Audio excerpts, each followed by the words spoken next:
Hello, everyone, and welcome back to another bedtime story. Tonight we are going to be reading Through the Looking Glass. A while back, I read Alice in Wonderland to you all, and just recently somebody asked me if I had followed that up with Through the Looking Glass, and I didn't have a very good answer as to why I hadn't already done this, so we are finally going to be getting to the follow-up. With that said, I hope that you enjoy and that you get some good rest. We're going to be starting with the poem at the start of the book. So, settle in, get cozy, and enjoy. Child of the pure, unclouded brow and dreaming eyes of wonder, though time be fleet and I and thou are half a life asunder, thy loving smile will surely hail the love gift of a fairy tale. I have not seen thy sunny face nor heard thy silver laughter. No thought of me shall find a place in thy young life's hereafter. Enough that now thou wilt not fail to listen to my fairy tale. A tale begun in other days when summer suns were glowing, a simple chime that served time the rhythm of an oar rowing, whose echoes live in memories yet, though envious years would say forget. Come hearken then ere a voice of dread, with bitter tidings laden, shall summon to unwelcome bed a melancholy maiden. We are but older children, dear, who fret to find our bedtime near, without the frost, the blinding snow, the storm wind's moody madness, within the firelight's ruddy glow, and childhood's nest of gladness. The magic words shall hold thee fast, thou shalt not heed the raving blast, and though the shadow of a sigh may tremble through the story, for happy summer days gone by and vanished summer glory, it shall not touch with breath of bale the pleasance of our fairy tale.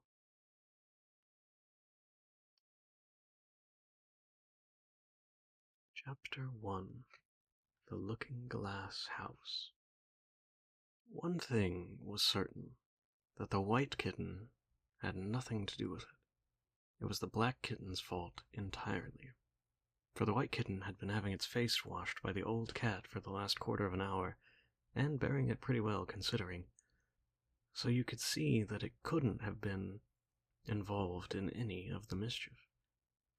The way Dinah washed her children's faces was this. First she held the poor thing down by its ear with one paw, and then with the other paw she rubbed its face all over, the wrong way, beginning at the nose, and just now, as I said, she was hard at work on the white kitten, which was lying quite still and trying to purr, no doubt feeling that it was all meant for its good. But the black kitten had been finished with earlier in the afternoon, and so, while Alice was sitting curled up in the corner of the great armchair, half talking to herself and half asleep, the kitten had been having a grand game of romps with the ball of worsted yarn. Alice had been trying to wind it up, and had been rolling it up and down till all had come undone again, and there it was, spread over the hearth-rug, all knots and tangles, while the kitten running after its own tail in the middle. "Oh, you wicked little thing!" cried Alice, catching up the kitten, and giving it a little kiss to make it understand that it was in disgrace. "Really, Dinah ought to have taught you better manners." "You ought, Dinah, you know you ought," she added, looking reproachfully at the old cat, with as cross a voice as she could manage, and then she scrambled back into the armchair, taking the kitten and the worsted yarn with her, and began winding up the ball again. But she didn't get on very fast, and she was talking all the time, sometimes to the kitten, and sometimes to herself. Kitty sat very demurely on her knee, pretending to watch the progress of the winding, and now and then putting out one paw and gently touching the ball as if it would be glad to help if it might. "Do you know what tomorrow is, Kitty?" Alice began. "You'd have guessed if you'd been up in the window with me. Only Dinah was making you tidy, so you couldn't. I was watching the boys getting in sticks for the bonfire, and it wants plenty of sticks, Kitty." Only it got so cold and it snowed, so they had to leave off. Never mind, Kitty, we'll go and see the bonfire tomorrow. Here Alice wound 2 or 3 turns of the worsted yarn around the kitten's neck just to see how it would look, and this led to a scramble, in which the ball rolled down upon the floor, and yards of it got unwound again. Do you know, I was so angry, Kitty, Alice went on as they were comfortably settled again, when I saw all the mischief you had been doing. I was very nearly opening the window and putting you out into the snow. And you'd have deserved it, you mischievous little darling. What have you got to say for yourself? Now don't interrupt me, she went on, holding up one finger. I'm going to tell you all your faults. Number 1, you squeaked twice while Dinah was washing your face this morning.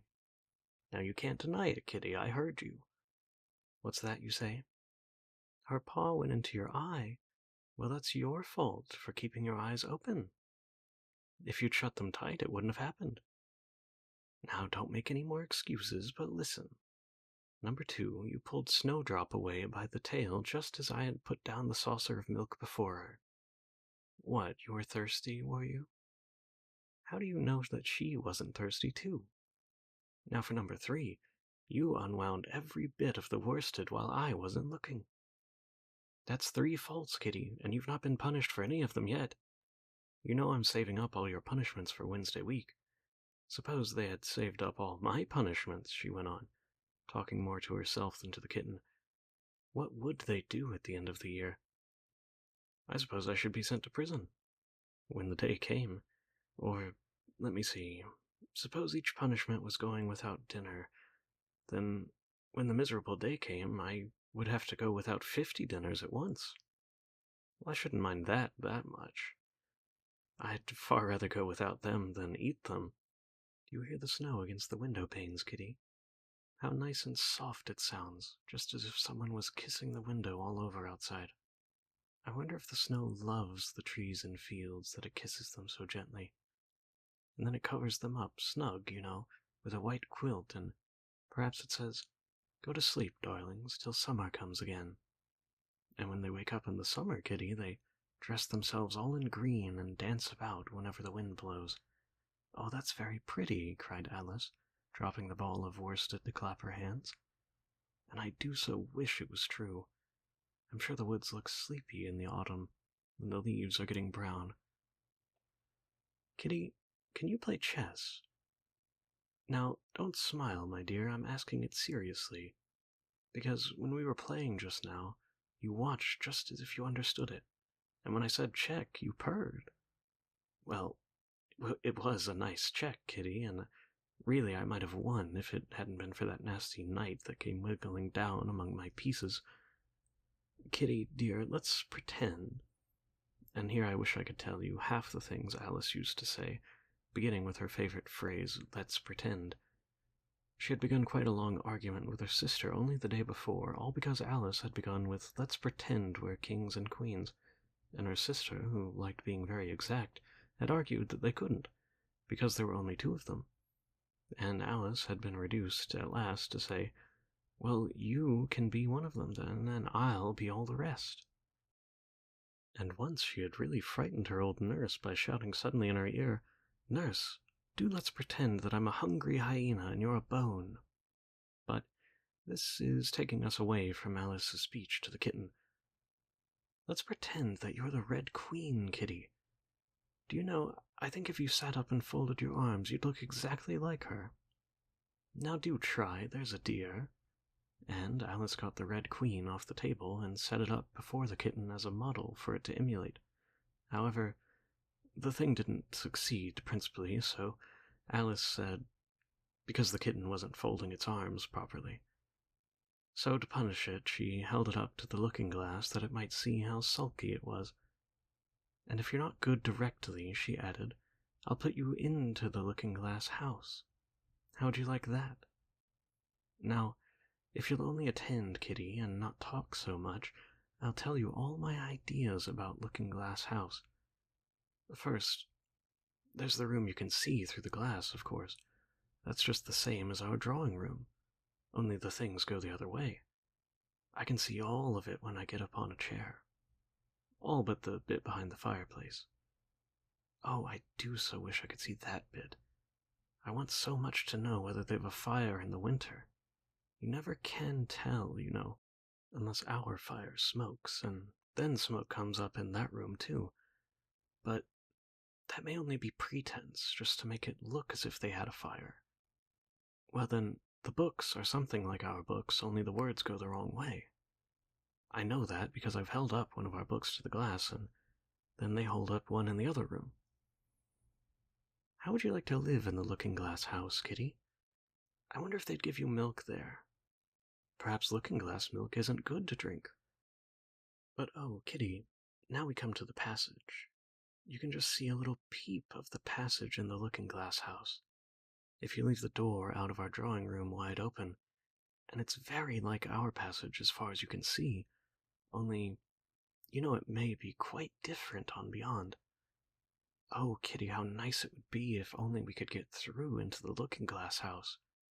I'm sure it's got, such wonderful things in it. Let's pretend there's a way of getting through it somehow.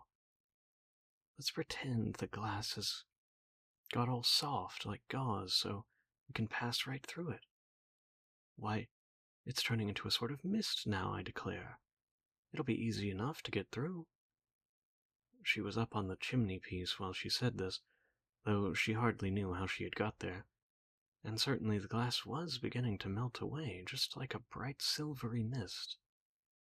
In another moment Alice was through the glass, and had jumped lightly down into the looking-glass room. The very first thing she did was check whether there was a fire in the fireplace, and she was quite pleased to find there was a real one, blazing away as brightly as the one she had left behind. So I shall be as warm here as I was in the other room, thought Alice. Warmer, in fact, because there will be no one here to scold me away from the fire. Oh, what fun it'll be when they see me through the glass in here and can't get at me. Then she began looking about, and noticed what could be seen from the old room was quite common and uninteresting, but all that in the rest was as different as possible. For instance, the pictures on the wall next to the fire seemed to be alive, and the very clock on the chimney-piece, you can only see the back of it in the looking-glass, had gotten the face of a little old man and grinned at her. They don't keep this room so tidy as the other, Alice thought to herself, as she noticed several of the chessmen down in the hearth among the cinders. But in another moment, with a little "oh" of surprise, she was down on her hands and knees watching them. The chessmen were walking about, 2 and 2. Why, here are the Red King and the Red Queen, Alice said, in a whisper for fear of frightening them, and there are the White King and the White Queen sitting upon the edge of the shovel. And here are 2 white castles walking arm in arm. I don't think they can hear me, she went on, as she put her head closer down, and I'm nearly sure they can't see me. I feel somehow as if I were invisible. Here something began squeaking on the table behind Alice, and made her turn her head just in time to see one of the white pawns roll over and begin kicking. She watched it with great curiosity to see what would happen next. "It is the voice of my child," the White Queen cried out as she rushed past the king, so violently that she knocked him over among the cinders. "My precious Lily, my imperial kitten!" And she began scrambling wildly up the side of the fender. "Imperial fiddlestick," said the king, rubbing his nose, which had been hurt by the fall. He had been right to be a little annoyed with the queen, for he was covered in ashes from head to foot. Alice was very anxious to be of use, and as poor little Lily was screaming herself into a fit, she hastily picked up the queen and set her on the table beside the noisy little daughter. The queen gasped and sat down. The rapid journey through the air had taken quite a bit of her breath away, and for a minute or two she could do nothing but hug the little Lily in silence. As soon as she had recovered her breath a little, though, she called out to the White King, who was sulking among the ashes, "Mind the volcano?" "What volcano?" said the king, looking up anxiously into the fire as if he thought that was the most likely place to find one. "Blew me up," panted the queen, who was still a little out of breath. "Mind you come up the regular way. Don't get blown up." Alice watched the White King as he struggled up to her from the bar, till at last he said, "Why, you'll be hours and hours getting up to the table at that rate. I'd far better help you, hadn't I?" But the king took no notice of the question. It was quite clear that he couldn't hear nor see her. So Alice picked him up very gently and lifted him across the room more slowly than she had lifted the Queen, that she mightn't take his breath away. But before she put him on the table, she thought she might as well dust him a little, so covered was he in ashes.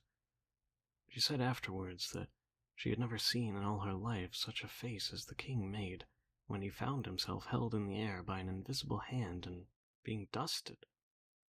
He was far too much astonished to cry out, but his eyes and his mouth went on getting larger and larger and rounder, till her hand shook so with laughter that she nearly let him drop onto the floor.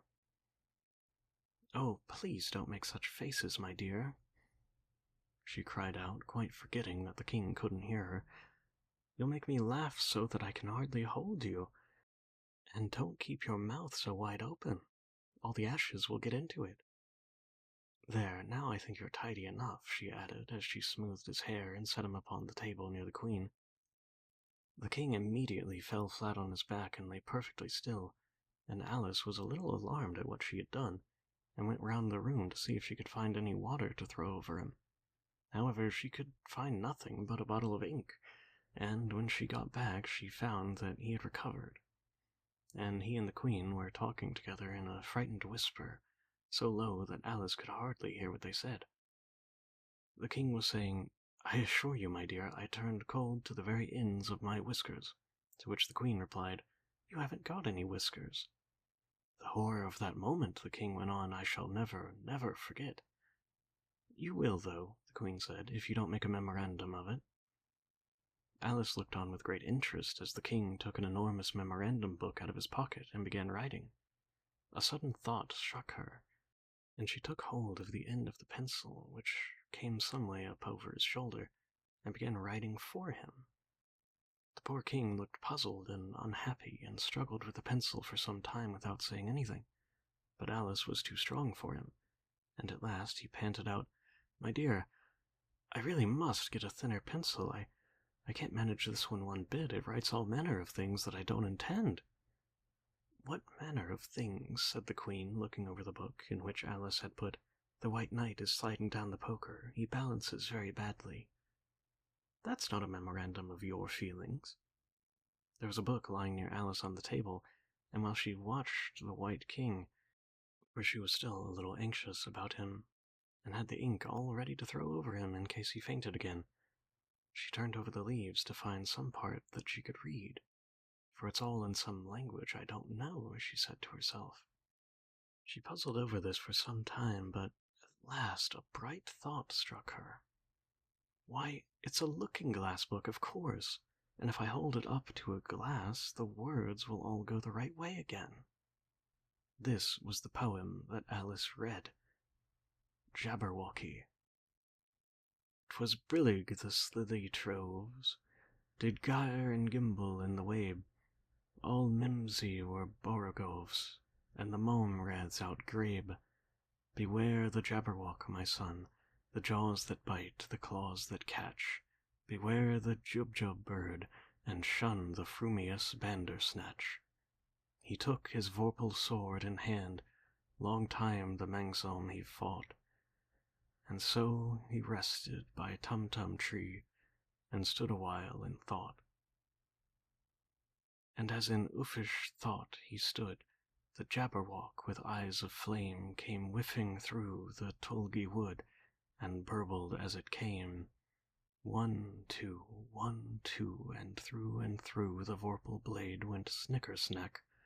He left it dead, and with its head he went galumphing back. And hast thou slain the Jabberwock? Come to my arms, my beamish boy. O frabjous day, Callooh Callay, he chortled in his joy. 'Twas brillig and slithy troves, did gyre and gimble in the wabe. All mimsy were the borogoves, and the mom raths outgrabe. "It seems very pretty," she said when she had finished it, "but It's rather hard to understand. You see, she didn't like to confess, even to herself, that she couldn't make sense out of it all. Somehow it seems to fill my head with ideas, only I don't exactly know what they are. However, somebody killed something, that's clear at any rate. But oh, thought Alice, jumping suddenly up, if I don't make haste, I shall have to go back through the looking glass before I've seen what the rest of the house is like. Let's have a look at the garden first. She was out of the room in just a moment and ran downstairs, or at least, it wasn't exactly running, but a new invention of hers for getting down the stairs quickly and easily, as Alice said to herself. She just kept the tips of her fingers on the handrail and floated gently without even touching the stairs with her feet. Then she floated on through the hall and would have gone straight out at the door the same way if she hadn't caught hold of the doorpost. She was getting a little giddy with so much floating in the air, and was rather glad to find herself walking again in the natural way. All right, that was chapter 1 of Through the Looking Glass. I hope that you enjoyed our whimsical little start here, and I hope that you look forward to more. I will be back another night with chapter 2. I will see you soon. Good night.